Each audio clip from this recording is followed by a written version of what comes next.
Ngayon, ating pag-aaralan ng malaliman ang panalangin na itinuro sa atin ng Panginoon, ang panalangin ng Ama namin. Higit pa sa isang simpleng pag-uulit ng mga salita, ang panalangin ito ay isang makapangyarihang instrumento espiritual na maraming tao ang hindi lubusang nauunawaan.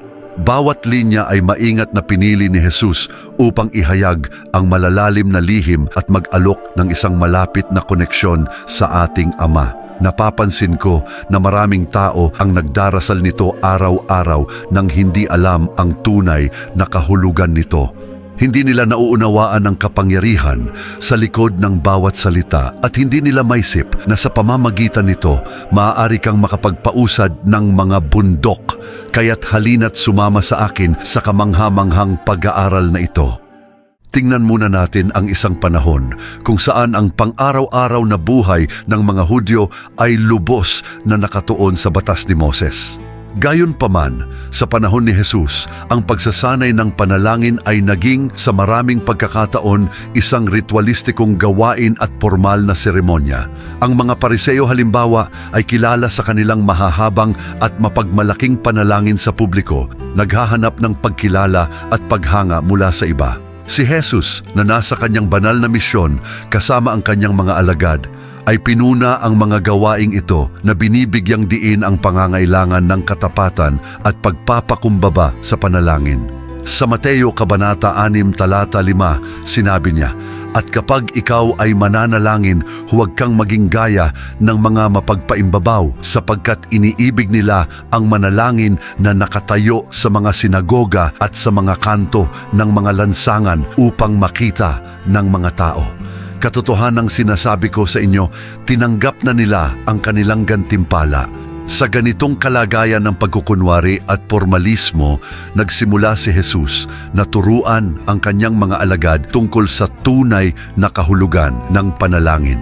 Gusto niya na ang mga tunay na tapat sa Diyos ay hindi lamang basta inuulit ang mga salita para magpakitang gilas o dahil naturuan silang gawin ito mula pagkabata. Hindi, gusto niya na ang kanyang mga alagad at ang mga tao noong panahon iyon ay magkaroon ng isang tunay na pakikipag-ugnayan sa kanilang Ama, isang koneksyon. At kaya nagsimula ang lahat ng madalas na magretiro si Jesus sa mga tahimik na lugar upang manalangin na nagpapakita ng kahalagahan ng personal at tapat na pakikipag-ugnayan sa Diyos. Ang mga alagad na humanga sa lalim at kasimplihan ng mga panalangin ni Jesus ay naramdaman ang pangangailangan na matutong manalangin sa isang paraang mas makahulugan at makapangyarihan. Sa Lucas Kabanata 11, Talata 1, mababasa natin na isa sa mga alagad ni Jesus ang nagsabi sa kanya, "Panginoon, turuan mo kaming manalangin gaya ng pagturo ni Juan sa kanyang mga alagad." Ang kahilingang ito ay nagpapakita ng hangarin ng mga alagad na makipag-ugnayan sa Diyos ng mas malalim at tapat na sinusunod ang halimbawa ni Jesus. Si Jesus na laging handang magturo at gumabay sa kanyang mga tagasunod ay tumugon sa kahilingang ito ng praktikal at direkta. Itinuro niya ang panalangin ng Ama namin ayon sa Mateo Kabanata 6, Talata 9 hanggang 13, sa panahon ng sikat na sermon sa bundok na nagsisimula sa ganito, "Ama namin, sumasalangit ka, sambahin ang ngalan mo." Ngunit, higit pa sa isang malakas na pakikipag-ugnayan sa Diyos sa panalangin na ito, ang kanyang mga salita ay tiyak, itinatago ang isang malaking kahulugan at kasunod na kapangyarihan sa bawat isa sa kanila. Kapag itinuro ni Jesus na simulan natin ang panalangin sa Ama namin, sumasalangit ka, inaanyayahan niya tayo sa isang pagkakaroon ng mas malapit na ugnayan sa Diyos na noon ay revolusyonaryo para sa panahon iyon at minsan para sa maraming tao hanggang sa kasalukuyan. Sa lumang tipan, kadalasan ang Diyos ay nakikita bilang isang malayong nilalang, kamangha-mangha at mahirap maabot.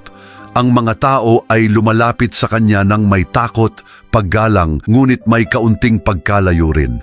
Alalahanin natin halimbawa kung paano nakita ng mga tao ng Israel si Moses na umaakyat sa bundok ng Sinai upang makipag-usap sa Diyos habang sila ay nanatili sa paanan ng bundok puno ng takot tulad ng ipinapakita sa Exodo Kabanata 19, talata 12. Ngayon, inaanyayahan tayo ni Jesus na makita ang Diyos bilang isang taong maaari mong lapitan sa anumang sitwasyon, maging para humingi ng tulong, payo o simpleng para makasama. Gusto niya na makita natin ang Diyos bilang isang taong malapit sa atin, tulad ng isang ama na maaari mong pagkatiwalaan, kausapin, isang taong laging nandyan para sa atin kahit saan man tayo naroroon, anuman ang nagawa natin o kung sino tayo. Ang susunod na bahagi, sambahin ang ngalan mo, ay nag-aanyaya sa atin na pag-isipan ang ating pananagutan. Sa mga kasulatan, malinaw na ipinahayag ng Diyos ang kahalagahan ng paggalang sa kanyang pangalan. Sa Exodo Kabanata 20, talata 7, mababasa natin, "Huwag mong babanggitin ang pangalan ng Panginoon mong Diyos sa walang kabuluhan." Sa pagsasabi ng talatang ito, tayo ay nagtataglay ng isang pananagutan. Sinasabi natin, "Diyos, nais kong mabuhay sa paraang nagpapakita sa mundo kung sino ka. Gusto ko na ang aking buhay, aking mga salita, aking mga gawa, lahat, absolutong lahat ay magpakita ng iyong pag-ibig, iyong biyaya at iyong awa." Para bang nagtatatag tayo ng isang kasunduan sa sandaling iyon ng panalangin na ang ating buhay ay magiging isang salamin ng kung sino ang Diyos. At higit pa, binabago nito ng lubos ang ating pananaw sa panalangin. Alam mo ba? Sa halip na magsimula tayo sa paghingi, nagsisimula tayo sa pag-aalay. Iniaalay natin ang ating paggalang, ang ating pagsamba, para bang sinasabi natin, bago ang anumang bagay, Diyos, bago ko pag-usapan ang aking mga pangangailangan at kagustuhan, nais kong ikaw ay maparangalan. Nais ko na ang iyong pangalan ay sambahin, parangalan at mahalin sa lahat ng dako. Pagpapatuloy, dumating nawa ang iyong kaharian. Kapag sinabi ni Jesus, dumating nawa ang iyong kaharian, ipinapahayag niya na ang kaharian ng Diyos ay hindi lamang isang pangakong malayo, kundi isang kasalukuyang katotohanan na nagsimula sa kanyang pagdating. Sinabi niya sa Ebanghelyo ni Marcos, Kabanata 1, talata 15, "Naganap na ang panahon at malapit na ang kaharian ng Diyos. Magsisi kayo at manampalataya sa Ebanghelyo." Ano ang ibig sabihin ng paghingi ng dumating nawa ang iyong kaharian? Sa katunayan, humihiling tayo ng ganap na pagpapakita ng kaharian ng Diyos sa ating buhay at sa lipunan. Ipinapahayag nito ang isang malalim na pagnanais na makita ang mga halaga ng kaharian, katarungan, kapayapaan, pag-ibig at habag na mabuhay at maranasan sa ating araw-araw na buhay. Sa ating panalangin, tayo ay nagpapasya na maging mga ahente ng pagbabagong ito. Halimbawa, isipin ang parabola ng mabuting Samaritano na matatagpuan sa Lucas.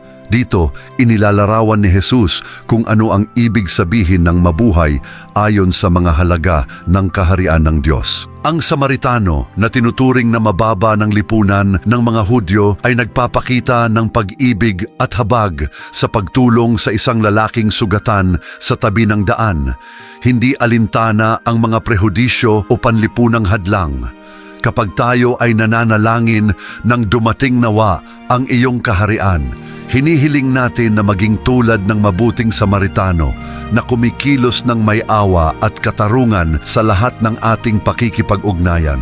Pagpapatuloy, mangyari ang iyong kalooban dito sa lupa gaya ng sa langit. Kinikilala ko na ang susunod na talata ay maaaring isa sa pinakamahirap para sa maraming tao. Ang parira lang ito ay isang pahayag ng pagpapasakop sa kalooban ng Diyos na hindi palaging madali para sa atin, ngunit ito ay kinakailangan. Upang higit na maunawaan ito, tingnan natin ang halimbawa ni Jesus sa halamanan ng Getsemani. Sa Mateo Kabanata 26, talata 39, nananalangin si Jesus, "Ama ko, kung maaari, ilayo mo sa akin ang sarong ito. Gayunman, hindi ayon sa aking kalooban, kundi ayon sa iyong kalooban." Dito, nahaharap si Jesus sa nalalapit niyang pagpapako sa krus at kahit sa harap ng napakalaking pagdurusa, iniaalay niya ang kanyang kalooban sa Ama. Ito ang tuktok ng ibig sabihin ng paghingi na mangyari ang kalooban ng Diyos. Ang pagtitiwala na ang mga plano ng Diyos, kahit mahirap maunawaan, ay palaging ang pinakamabuti sapagkat kilala niya tayo ng higit pa sa sinuman. Ilang beses ka na bang gumawa ng isang bagay na sa palagay mo ay magiging mabuti para sa iyo, ngunit sa huli ay hindi pala? Kilala ng Diyos ang puso ng bawat isa sa atin. Alam niya kung ano ang mabuti, kung ano ang masama. Alam niya ang lahat ng bagay. Sa pag-a-apply nito sa ating mga buhay, ang paghingi na mangyari ang kalooban ng Diyos ay nangangahulugang pagtitiwala sa Diyos sa lahat ng sitwasyon. Ito ay paniniwala na Siya ay may mas malaking plano kahit na tayo ay nakararanas ng mga pagsubok o hamon. Susunod, bigyan mo kami ngayon ng aming kakanin sa araw-araw. Sa Exodo, Kabanata 16, mga talata 4 at 5, sinabi ng Diyos kay Moises, "Narito, ako'y magpapaulan ng tinapay mula sa langit para sa inyo at lalabas ang mga tao at mamumulot araw-araw ng kakailanganin sa araw-araw upang sila'y aking masubok, kung lalakad sila sa aking kautusan o hindi. Ang tinapay na ito mula sa langit, nakilala bilang mana, ay isang malinaw na pagpapakita ng kung paano pinangangalagaan ng Diyos ang kanyang bayan, tinutugunan ang kanilang pang-araw-araw na pangangailangan. Ang pang-araw-araw na probisyon ng mana ay nagturo sa mga Israelita na magtiwala sa Diyos sa bawat bagong araw. Alam na Siya ay tapat sa pagtugon sa kanilang mga pangangailangan. Sa parehong paraan, kapag nananalangin tayo ng bigyan mo kami ngayon ng aming kakanin sa araw-araw, kinikilala natin ang ating kabuuang pagdepende sa Diyos para sa lahat ng ating kailangan. Sinasabi natin na kailangan natin Siya para sa lahat, para sa lakas na kailangan upang harapin ang araw, para sa pagkain na inilalagay natin sa mesa, para sa kapayapaan sa puso na Siya lamang ang makakapagbigay at para sa lahat sa ating buhay. Ngayon muli, isang talata na mahirap para sa marami.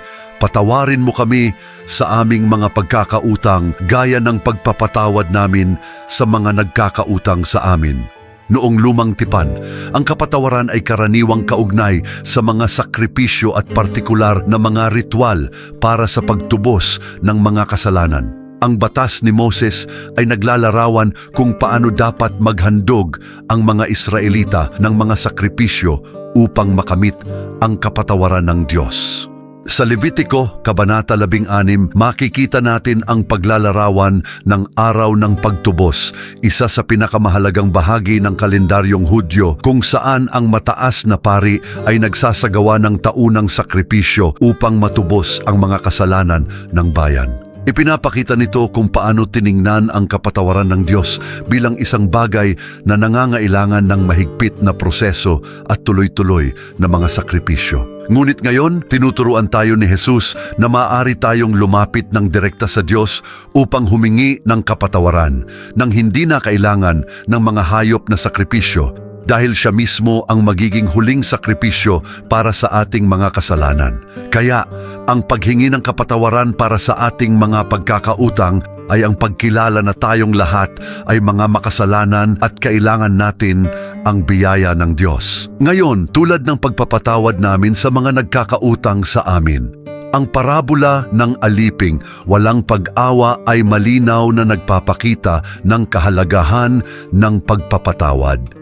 Sa kwentong ito, tinanong ni Pedro si Jesus kung ilang beses niyang dapat patawarin ang kanyang kapatid at sumagot si Jesus hanggang 70 ulit na 7. Pagkatapos ay isinalaysay ni Jesus ang parabola ng isang alipin na sa kabila ng pagkakaroon ng napakalaking utang na pinatawad ng kanyang Panginoon ay tumangging patawarin ang isang maliit na utang ng isa pang alipin. Nang malaman ng Panginoon ang kawalan ng habag ng alipin, binawi niya ang kapatawaran at ibinigay siya sa mga tagapahirap. Ang aral dito ay malinaw kung paanong tayo ay pinatatawad ng Diyos ng sagana. Dapat nating ipakita ang parehong pagpapatawad sa iba. Ang pagpapatawad ay hindi madali at madalas itong nangangailangan ng patuloy at sinadyang pagsusumikap. Gayunpaman, ito ay nagpapalaya. Kapag tayo ay nagkimkim ng galit, tayo mismo ang nasasaktan. Naalala ko ang isang panahon na may kinikimkim akong galit sa isang partikular na tao at malinaw kong naaalala kung paano ito patuloy na nakakasama sa akin. Dahil dito sa pagpili nating magpatawad, isinusuko natin ang karapatan sa paghihiganti at hinahayaan natin ang Diyos na pagalingin ang ating mga sugat. Ngayon, tignan natin ang bersikulong at huwag mo kaming ihatid sa tukso na sumasalamin sa pag-unawa sa ating kahinaan bilang tao. Tinuturuan tayo ni Jesus na manalangin na hilingin sa Diyos na tayo'y ilayo sa mga patibong na ito. Ito'y isang pag-amin na kung tayo lamang, tayo'y mahina at kailangan natin ang lakas ng Diyos upang mapaglabanan ang mga tukso. Isang makapangyarihang halimbawa mula sa Biblia na naglalarawan sa kahilingang ito ay ang tukso kay Jesus sa disyerto. Sa Mateo Kabanata 4, mga bersikulo 1 hanggang 11, nababasa natin na si Jesus matapos mag-ayuno ng 40 araw at 40 gabi ay tinukso ng dyablo. Inalok ng dyablo si Jesus ng 3 tukso. Gawing tinapay ang mga bato upang mapawi ang kanyang gutom. Tumalon mula sa tuktok ng templo upang patunayan ang kanyang kapangyarihang banal at sambahin si Satanas kapalit ng lahat ng kaharian sa mundo. Tinanggihan ni Jesus ang bawat isa sa mga tukso tumutugon sa salita ng Diyos. Ipinakita niya na ang tunay na lakas upang mapaglabanan ang tukso ay nagmumula sa pananampalataya. Ang ikalawang bahagi, kundi iligtas mo kami sa masama, ay isang kahilingan para sa proteksyon laban sa kasamaan na nasa paligid natin. Sa espiritual na mundo, tulad ng inilarawan sa Biblia, mayroong patuloy na labanan sa pagitan ng mabuti at masama. Ang Apostol Pablo sa mga taga-Efeso, Kabanata 6, versikulo 12 ay nagsusulat, sapagkat ang ating pakikibaka ay hindi laban sa laman at dugo, kundi laban sa mga pamunuan, laban sa mga kapangyarihan, laban sa mga tagapamahala ng kadiliman ng sanglibutang ito, laban sa mga hukbong espiritual ng kasamaan sa sangkalangitan. Ipinapakita nito na tayo'y nasa isang espiritual na labanan at kailangan natin ang proteksyon ng Diyos upang magtagumpay.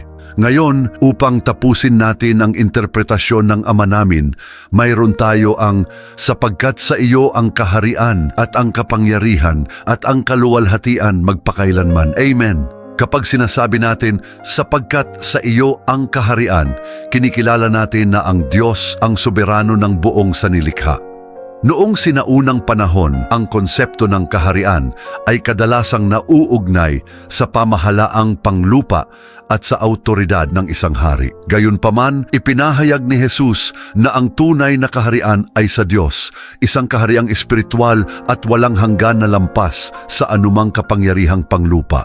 Ang susunod na bahagi, ang kapangyarihan, ay binibigyang diin na ang Diyos ay hindi lamang namamahala kundi may lubos na kapangyarihan upang isakatuparan ang kanyang kalooban. Sa buong Biblia, makikita natin ang mga pagpapakita ng kapangyarihan ng Diyos. Mula sa paglikha ng mundo sa Henesis, kung saan nagsalita ang Diyos at ang mga bagay ay nagkaroon ng buhay, hanggang sa mga himalang ginawa ni Jesus tulad ng pagpapagaling sa mga may sakit at pagkabuhay ng mga patay. Sa mga taga-Efeso, Kabanata 3, versikulo 20, isinulat ni Pablo, ngayon sa kaniya na makakagawa ng higit na sagana kaysa sa lahat ng ating hinihingi o iniisip ayon sa kapangyarihang gumagawa sa atin. Sa wakas, ang kaluwalhatian magpakailanman ay isang pahayag na ang lahat ng karangalan at papuri ay para sa Diyos magpakailanman. Sa awit 115,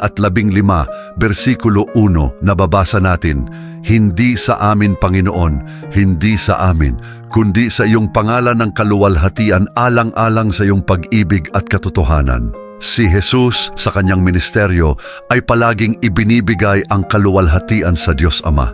Kapag gumawa siya ng mga himala, madalas siyang nagpapasalamat sa Diyos bago kumilos, ipinapakita na ang lahat ng kapangyarihan at kaluwalhatian ay nagmumula sa Ama. at tapos, tinatapos natin sa Amen. Ang salitang ito na nagmula sa Hebreo ay nangangahulugang naway maganap o katotohanan. Ito ay isang pahayag ng pananampalataya at pagsang-ayon sa lahat ng sinabi. Sa pahayag, Kabanata 22, versikulo 20, natatagpuan natin ang huling pagpapahayag ng pagtitiwala. Ang nagpapatotoo sa mga bagay na ito ay nagsasabi, "Oo, ako'y madaling darating. Amen." Halika, Panginoong Jesus. Ang Amen ay nagtatatak ng ating panalangin, pinagtitibay ang ating paniniwala at hangarin na makita ang kalooban ng Diyos na matupad sa ating mga buhay. Ngayon na natapos na natin, maaring magtanong ka, ngunit okay, ano ang nakatagong kapangyarihan ng Ama namin? Ang kapangyarihan ay nasa bawat salita, sa bawat malalim na kahulugan na ating tinalakay. Ang bawat parirala ng panalangin ito ay isang susi na nagbubukas ng mga pinto para sa isang mas malalim na pagkaunawa ng ating relasyon sa Diyos. Nagkakabit sa atin sa Kanyang kaharian, pinupuno tayo ng Kanyang kapayapaan at pinapalakas tayo ng Kanyang lakas. Kapag nanalangin tayo ng tapat na puso, pinahihintulutan natin ang makapangyarihang panalangin ito na baguhin ang ating mga buhay. Hindi mo batid ang kapangyarihan na mayroon ka sa pagbigkas ng panalangin ito ng may pananampalataya. I-click ang video na lumilitaw sa iyong screen para ipagpatuloy ang panunood at pag-aaral ng higit pa tungkol sa banal na kasulatan. Magkita tayo sa susunod. Hanggang sa muli, pagpalaan ka ng Diyos.